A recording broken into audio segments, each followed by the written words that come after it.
Hi guys, I'm Sahil Mehta and founder Saint Botanica, and she is Dr. Urvi, our R&D expert. So today हमारा topic है niacinamide. Niacinamide जो कि एक vitamin होता है, vitamin B3, और it is gaining lot of popularity for facial skin Siram.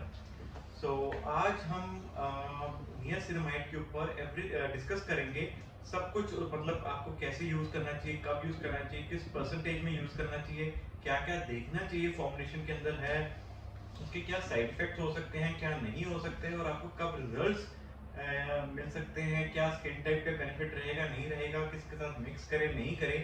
आपकी जो भी क्वेरीज हैं वो आई एम श्योर कि मैं आज कवर कर दूंगा।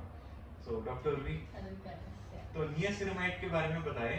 नियासिनामाइड हमारा भी एक नया सिरम आया है, नियासिनामाइड 10% के साथ। तो इन जनरल हम we want to educate our audience के व्हाट इज नियासिनामाइड एंड उसके क्या बेनिफिट्स होते हैं और क्या उसके डूज एंड डोंट्स हम करेंगे। नियासिनामाइड क्या होता है? It's kind of it is a form of vitamin B3। Vitamin B3 हम इनटेक भी करते हैं और हमारी बॉडी में भी सिंथेसाइज होता है, तो वो हम एक्सटर्नली भी अप्लाई करते हैं जिससे हमारी स्किन को बहुत सारे बेनिफिट्स होते हैं। तो उसमें क्या क्या बेनिफिट्स, मोस्टली आपकी जो भी ओपन पोर्स की प्रॉब्लम है, जैसे एक्स्ट्रा सीबम हो रहा है, एक्स्ट्रा ऑयल सिक्रीशन हो रहा है, जिनके पोर्स बहुत ओपन हो गए, वो श्रिंक करता है, तो उससे आपका ऑयल कंट्रोल होता है, सीबम प्रोडक्शन कंट्रोल होती है, तो उससे उसको बहुत बेनिफिट मिलते हैं। और काइंड ऑफ क्या होता है, कैरेटिन जो होता है हमारे प्रोटीन होता है, it's a type of protein, जिससे वो हमारे स्किन में, protein is kind of collagen production, जो हमारी स्किन में एंटी एजिंग का काम करता है। आपके जितना प्रोटीन होगा, कोलेजन होगा, उतने ही आपकी स्किन और यूथफुल और यंग लगेगी। इसलिए आप क्या कर सकते हैं, प्रोटीन होगा और आपका जो स्किन बैरियर है उसे स्ट्रेंथन करता है, तो नियासिनामाइड इज वेरी इफेक्टिव। तो डॉक्टर उर्वी, नियासिनामाइड 10% एंड 5% में यूज किया जाता है, करेक्ट? करेक्ट। तो 5% कौन यूज करेंगे एंड 10% कौन यूज करेंगे? मतलब मैंने जहाँ तक सुना है कि नियासिनामाइड एक बहुत ही सेफ एक विटामिन होता है, आपके सारे स्किन और टाइप पे भी मोस्टली आप कर सकते मतलब हैं। As compare to AHA and BHA की सबसे कम रिस्ट्रिक्शंस होती हैं। तो क्या न्यू कमर्स जो हैं, न्यू जो स्टार्टर्स हैं, क्या वो 10% से स्टार्ट कर सकते हैं कि वो 5 से करें, और अगर नहीं तो 5 कौन यूज करे? आप 10% भी आराम से यूज कर सकते हैं। अगर आपकी ऑयली स्किन है, कॉम्बिनेशन स्किन है, ओपन पोर्स की प्रॉब्लम है, तो आप आराम से 10% कर सकते हैं सीरम्स, क्योंकि ये काइंड ऑफ एक्टिव है। सीरम्स में हम देखते हैं high percentage, high concentration of actives, but फिर भी हम ये यूज कर सकते हैं बिकॉज ये बहुत ही काइंड ऑफ हर स्किन टाइप को वो होता है, इफेक्ट करता है। और सबसे बड़ी बात है, 5% भी आप कर सकते हैं। 5% हम मोस्टली किस में लेते हैं, काइंड ऑफ हम सीरम्स में कम लेते हैं। 5% हम लेंगे अगर हमें जैसे फेशियल मिस्ट है, टोनर है, उसमें हम कंसंट्रेशन जो एक्टिव्स की है वो कम रखते हैं, और सीरम्स में ज़्यादा। बट आई थिंक हम 5% भी एक लॉन्च करने वाले हैं, मतलब आई थिंक वो रिकमेंड करते हो आप कि नहीं करते हो, मतलब कि उसको अभी हम ना लॉन्च करें? नहीं, कर सकते हैं हम, 5% भी कर सकते हैं, क्योंकि ये है कि जैसे कोई भी अगर बिगनर है, कुछ भी सीरम स्टार्ट करता है, तो बेशक उसे 10% से भी अच्छा रिजल्ट मिलेगा, बट वो सोचता है कि मैं इतनी हाई उस पर ना जाऊं, तो मैं कम से ही स्टार्ट करता तो हूँ। क्या ऐसा भी होता है कि 5% मतलब मॉर्निंग और इवनिंग लगा लिए तो हमारा 10% इक्विवेलेंट हो गया कि नहीं? नहीं नहीं, वो ऐसा आपका नहीं जो होता। एट अ टाइम आप जो अपनी स्किन में इन्फ्यूज करते हैं, स्किन पे अप्लाई करते हैं, उसी का होता है। ऐसे तो आपने अगर कोई 8% है तो 8% सुबह लगा लिया, 8%। और विटामिन सी कुछ कुछ हम मॉर्निंग में यूज करते हैं, 15% सुबह कर लिया, 15% शाम को, तो 30% नहीं होगा ना? नहीं होगा। ठीक है। तो इसके साथ अगर हम बात करें, नियासिनामाइड के साथ हमेशा जिंक एडेड होता है, जिंक PCA। तो जिंक PCA क्या चीज है? जिंक इसलिए हम बोलते हैं, किस लिए होता है ये, आपके जो पोर्स, जब हमारे excessive oily secretion, excessive sebum production होता है, तो हमारे पोर्स खुल जाते हैं और ऑयल सिक्रीट होता है। जिंक हम कुछ भी, अगर हमारे एक्ने प्रोन स्किन होती है, ऑयली स्किन होती है, जिंक टैबलेट्स भी हमारे डर्मेट्स प्रिस्क्राइब करते हैं, इसीलिए कि वो काइंड ऑफ एंटी इंफ्लेमेटरी होते हैं और आपके एक्ने को श्रिंक करते हैं, ड्राई करते हैं, तो इसलिए जैसे कि जितने हमारे AHA होते हैं, मान लो ग्लाइकोलिक हो गया, लैक्टिक हो गया, सैलिसिलिक हो गया, उनके साथ जिंक नहीं होता, बट नियासिनामाइड के साथ हमेशा जिंक एक हर एक कंपनी ने एडेड किया होता है। ऐसा क्यों? सीबम प्रोडक्शन को कंट्रोल करने के लिए ऑयल सिक्रीशन जो होता है, मेन टारगेट यही होता है नियासिनामाइड का भी और जिंक का भी। तो main problem acne prone skin को, तो इसलिए वो कॉम्बिनेशन में एक दूसरे को कॉम्प्लीमेंट करते ओके। हैं। और मैंने जैसे कि हमने इसमें हाइलोनिक एसिड भी डाला हुआ है, तो हाइलोनिक एसिड क्या वर्क करेगा along with niacinamide and zinc? HA जो है, आप हर एक सीरम में देखेंगे तो आपको HA मिलेगा ही मिलेगा। HA is kind of hydrating. कभी कभी हम ज़्यादा कंसंट्रेशन में एक्टिव्स यूज़ करते हैं तो हमारे स्किन में ड्राइनेस हो जाती है। मतलब जो भी आप, जैसे आप जिंक यूज़ कर रहे हैं, नियासिनामाइड आपकी ऑयल सिक्रीशन कंट्रोल करेगा, तो हमारे स्किन में ड्राइनेस हो जाती है। तो काइंड ऑफ जो HA होता है वो अपनी स्किन को हाइड्रेट करता है, मॉइस्चर को रिटेन करता है। तो वो तो एक साथ एज अ सप्लीमेंट जाता ही जाता है हर एक सीरम के साथ। तो नियासिनामाइड क्या ड्राई करता है थोड़ा बहुत जिंक को, मतलब स्किन को, अगर उसमें एचए ना हो? जिंक करता है, काइंड जिंक करता है। जिंक करता है।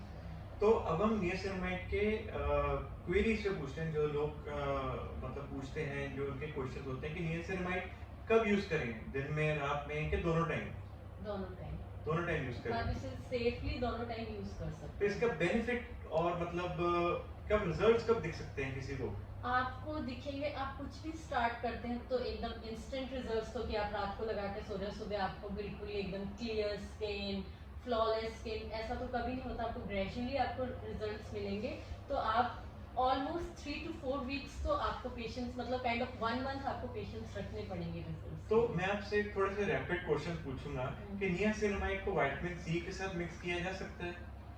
विटामिन सी के साथ हम मिक्स कर सकते हैं, पर उसमें जो आपका जो सेकंड वो होता है, मतलब जैसे अगर विटामिन सी में हम नियासिनामाइड मिक्स करते हैं, नियासिनामाइड में विटामिन सी, तो जो आपका सेकेंडरी इंग्रेडिएंट होता है वो थोड़े मतलब कम percentage. Formulation point of view से तो छोड़ देते हैं। हाँ, अगर एक हमारे कस्टमर के पास नियासिनामाइड सीरम भी है, विटामिन सी सीरम भी है, इनफैक्ट हम एज्यूम कर लेते हैं उनके पास सारे तरह के सीरम है, एएचए भी है, बीएचए भी है, रेटिनॉल भी, सब है, तो क्या वो एक के ऊपर एक सीरम लगाएं कि नहीं, कि at a time one serum ही लगाएं?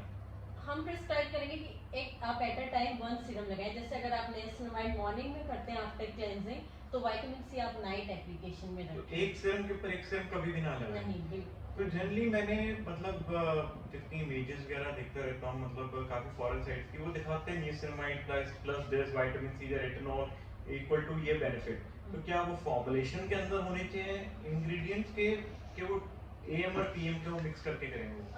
वो फॉर्मुलेशन के अंदर अगर हो, जैसे विटामिन सी हम ले रहे हैं तो नियासिनामाइड अगर उसमें है तो लाइक बहुत ही वो माइन्यूट और बहुत ही माइक्रो परसेंटेजेस में जाएगा तो ठीक है। पर Okay. आप 2 सीरम्स को मिला के आप एट अ टाइम ना लगाएंगे। ना लगाएं। हाँ। ठीक है, तो मतलब जो मैन्युफैक्चरर बेस्ट करेगा वो तो ठीक है, बट हम अपने एंड से ज्यादा एक्सपेरिमेंट्स ना करें। बिकॉज आपके जो, अगर आप 2 सीरम्स करते हैं तो आपके और दोनों के अगर इफेक्ट्स न्यूट्रलाइज हो एएम जाते हैं। पीएम के टाइम पे भी ये चीज देखनी होती है कि पीएम में, मतलब अगर एएम में हमने नियासिनामाइड लगा लिया तो पीएम में हम कुछ भी लगा सकते हैं, कि उसका कुछ देखना होगा हमें? अगर आप नियासिनामाइड यूज कर रहे हैं तो आप एएम पीएम दोनों में रख सकते हैं। अब जैसे हम जाएंगे रेटिनॉल की तरफ, अगर हम रेटिनॉल यूज करते हैं, एएचएस यूज करते हैं, तो हम प्रिस्क्राइब करते हैं कि एएचएस हमेशा नाइट एप्लीकेशन के लिए, वो हम मॉर्निंग में अप्लाई नहीं करते हैं।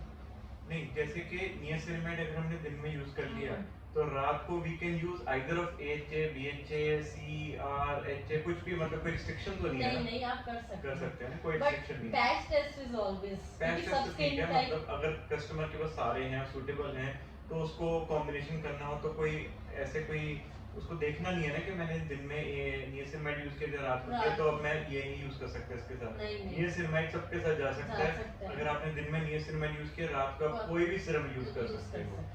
ठीक है, तो अब हम दूसरे क्वेश्चन पे आते हैं कि नियासिनामाइड के कोई साइड इफेक्ट्स भी होते हैं?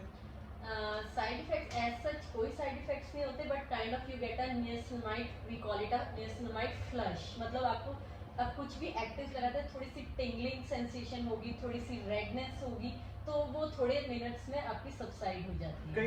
कई लोग जो हैं, जो सीरम्स फर्स्ट टाइम ट्राई करते हैं, उनका अगर थोड़े रेगुलर भी यूज करते हैं, अक्सर बोलते हैं कि मतलब जैसे उनकी क्वेश्चन होता है सीरम स्टिकी है, वो क्यों होते हैं सीरम स्टिकी? ये आपकी जो डेंसिटी होती है सीरम्स की और उसके और इंग्रेडिएंट्स होते हैं, काइंड ऑफ अगर वो सीरम बहुत ही ज़्यादा हाइड्रेटिंग है, उसमें और ज़्यादा जो आप एक्टिव्स के साथ हाइड्रेटिंग इंग्रेडिएंट्स डालते हैं तो उनकी भी कुछ परसेंटेज उस सीरम को अफेक्ट करती है, तो उससे आपको वो थोड़े 2-3 मिनट में आपकी वो स्टिकीनेस चली जाती है। आई थिंक 1 मिनट में हाँ, जाता है। 1 तो to वो 2 एक मिनट्स एक थोड़ा इफेक्ट तो लगना ही चाहिए कि सीरम लगाया है, 1 लगाया मिनट है। रुको, और उसके बाद तो फिर एकदम से गायब हो जाती है हाँ, स्टिकीनेस। तो फिर आपको तो क्या ये मॉइस्चराइजर स्टिकीनेस सीरम के कारण होती है कि इंग्रेडिएंट्स के कारण होती है कि एचए के कारण होती है? HA plus ingredients HA plus ingredient, तो मतलब हम मान के चलें अगर एचए की कंसंट्रेशन थोड़ी ज्यादा है ज्यादा तो होगी तो आपको स्टिकीनेस काइंड ऑफ थिकनेस भी ज्यादा दिखेगी, थिकनेस आपको ज्यादा दिखेगी सीरम और में। थोड़ा 1 मिनट तक स्टिकीनेस रह सकती है। ठीक है। तो अक्सर एक चीज और कहा जाता है कि सीरम में फ्रेग्रेंस ना ऐड करो, फ्रेग्रेंस ना ऐड करो।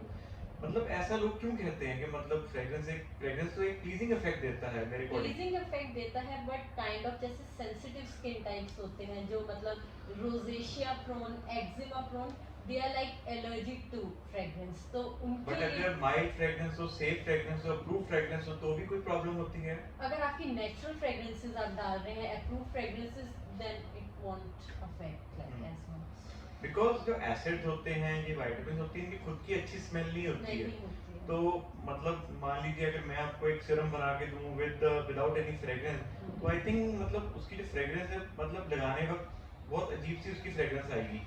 तो मतलब आपको वो एक एक्सट्रैक्ट्स ऐसा देखना है कि काइंड ऑफ नेचुरल फ्रेग्रेंसेस हो, एक्सट्रैक्ट फ्रेग्रेंसेस हो, जैसे किसी फ्लोरल एक्सट्रैक्ट की फ्रेग्रेंस हो तो नेचुरल हो, जैसे आपने देखा कि उपटन में हमने डाली है कश्मीरी सैफरन, तो it's kind of a natural fragrance, तो इसलिए तो नियासिनामाइड को लगाते वक्त कोई प्रिकॉशंस ध्यान में रखने चाहिए? Precautions kind of clean skin पे लगाइए आप, और आप कुछ भी सीरम्स लगाते हैं, कुछ भी एक्टिव लगाते हैं तो सन ब्लॉक इज मस्ट। तो नियासिनामाइड से कोई स्किन ब्रेकआउट्स भी हो सकते हैं? नहीं, ब्रेकआउट्स इवन इनफैक्ट ये ब्रेकआउट्स को कंट्रोल करता है Okay. Because it has added zinc in it. ठीक है, ठीक है। तो और कोई आपकी मतलब आपके माइंड में कोई टिप्स आ रहे हो या एनीथिंग एल्स सो दैट आप you can inform our audience कि हम क्या ध्यान में रखें? आपको वही है, 2 सीरम्स को साथ नहीं लगाना है, उसे टाइम देना है, कंसिस्टेंट लेना है, और आप जब भी कुछ एक्टिव करते हैं तो आपकी स्किन पर्जिंग काइंड ऑफ, आप कुछ भी करते हैं कई बार आपकी स्किन जैसे ड्राई हो रही है या कुछ रेड हो रही है, स्किन पर्जिंग होती है, तो उसको टाइम लगता है, तो give it like 2 to 3 weeks. एक चीज मैं और पूछना चाहूंगा, जैसे सेंट ब्रिटानिका ही एक मतलब एक एक्सेप्टेड ब्रांड है जो जैसे सीरम्स पे भी है ये कंसंट्रेटेड इतने इंग्रेडिएंट्स है, उनके साथ नेचुरल इंग्रेडिएंट्स जरूर ऐड करता है, ऐसा क्यों? मतलब क्या उसके पीछे बेनिफिट्स रहते हैं? नेचुरल इंग्रेडिएंट्स के तो बेनिफिट्स रहते हैं, आप देखेंगे अगर एलोवेरा हम है, एलोवेरा मोस्टली सब सीरम्स में डालते हैं। Aloe vera is kind of hydrating, moisturising, और हर स्किन टाइप को आप मतलब विदाउट, आप बोलते हैं कि कोई भी स्किन टाइप अगर ड्राई है, नॉर्मल है, ऑयली स्किन है, सेंसिटिव स्किन टाइप भी है, उसको भी एलोवेरा वो बहुत अच्छे से अपने स्किन को टॉलरेट तो इसमें हमने आपको ध्यान में होगा, हमने ये भी एक स्टडी की थी कि कई जगह मेंशन मतलब लोगों के माइंड में होता है कि एचए बीएचए मिक्स ना करो, या एचए नियासिनामाइड भी मिक्स ना करो, क्या ऐसा कुछ होता है? हाँ, नियासिनामाइड और AHA ना नहीं मिक्स mix करते करो हैं। या बीएचए के साथ मिक्स ना करो, बट हमने ये रिसर्च स्टडी की थी और हमने काफी ऐसे इंटरनेशनल ब्रांड्स जी। ढूंढ के निकाले थे जो एचए बीएचए खुद उनके प्रोडक्ट नेम है HA BHA blend. In fact HA BHA PHA serums भी आते हैं। सीरम्स भी तो आते हैं। फिर भी क्यों कहा जाता है एचए बीएचए मिक्स ना करो, जबकि आपने भी खुद देखे हैं कि ऑर्डिनरी का भी एक सीरम आता है एचए बीएचए। BHA एक उसमें ये देखते हैं कि जैसे अगर AHA हाई कंसंट्रेशन में है तो BHA हमेशा लो कंसंट्रेशन में होगा, बट अगर AHA आप एज इट इज एक AHA ले रहे हैं और BHA ले रहे हैं तो वो दोनों ही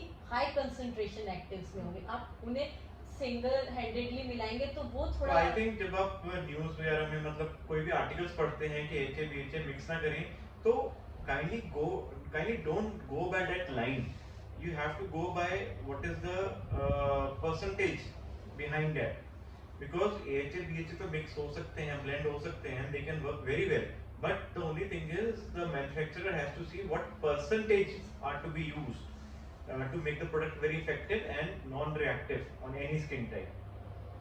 and every skin is different, so yes. तो अगर हम बात करें सनस्क्रीन, जैसे कहा जाता है कि नियासिनामाइड के बाद भी सनस्क्रीन लगानी चाहिए। Sunscreen is must, sun block के साथ कुछ भी एक्टिव लगाएं या इवन नॉर्मल आप मॉइस्चराइजर भी लगाते हैं तो सन ब्लॉक तो आपको मॉर्निंग में तो लगाना नियासिनामाइड भी एक्ने रिड्यूस करता है? करता है। तो अगर हम कहें salicylic acid versus niacinamide, niacinamide क्या होता है, हमारे ऑयल्स को कम करता है, जो ऑयल सिक्रीशन होता है पोर्स क्लॉग करने में कम करता है। पर सैलिसिलिक एसिड क्या करता है, जो आपके पोर्स क्लॉग हो गए हैं, जो डर्ट और ग्राइम है उसमें, ब्लैक हेड्स है, उन डर्ट और डेब्रिस को रिमूव करता है, काइंड ऑफ एक्सफोलिएट कहने का करता मतलब है। है कि नियासिनामाइड इज अ स्मॉलर मतलब वर्जन।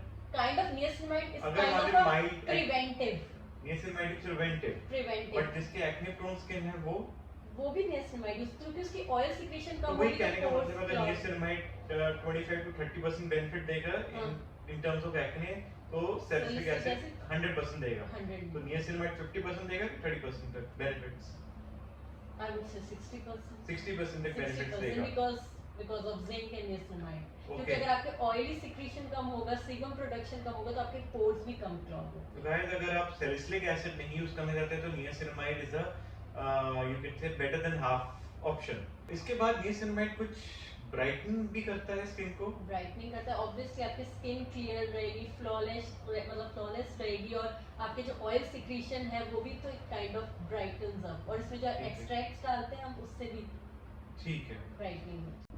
तो डॉक्टर उर्वी हमें नियासिनामाइड का टेक्सचर दिखाएं। अगर ये नियासिनामाइड जो है ये वाला प्रोडक्ट विद जिंक है एंड हाइलोनिक एसिड 1%, तो हाइलोन जिंक भी इसमें 1% है एंड हाइलोनिक एसिड भी इसमें 1% है। आप देखेंगे kind of it's a very like beautiful small bottle, और आप डिस्पेंस करेंगे तो it's kind of travel friendly भी, तो आप ले जा सकते हैं अपने बैग में। तो आपको सिर्फ 2 से 3 ड्रॉप्स लेनी है इसकी, और काइंड ऑफ देखेंगे आप बिल्कुल transparent, no added colours, no added colours, तो बिल्कुल ट्रांसपेरेंट, एक परफेक्ट सीरम टेक्सचर।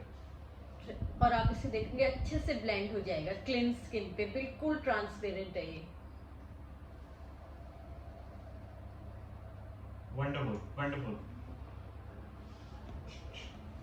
तो गाइस आई होप कि हमने नियासिनामाइड के ऊपर काफी कुछ कवर किया है। आप नियासिनामाइड को आपकी कोई भी और क्वेरीज हो, you can just post your comments and we'll be happy to answer all of them. So जो भी आपको प्रोडक्ट लगे अच्छा, niacinamide is a wonderful vitamin, so you should definitely add in your skin regime. So take care, have a good day. Stay tuned.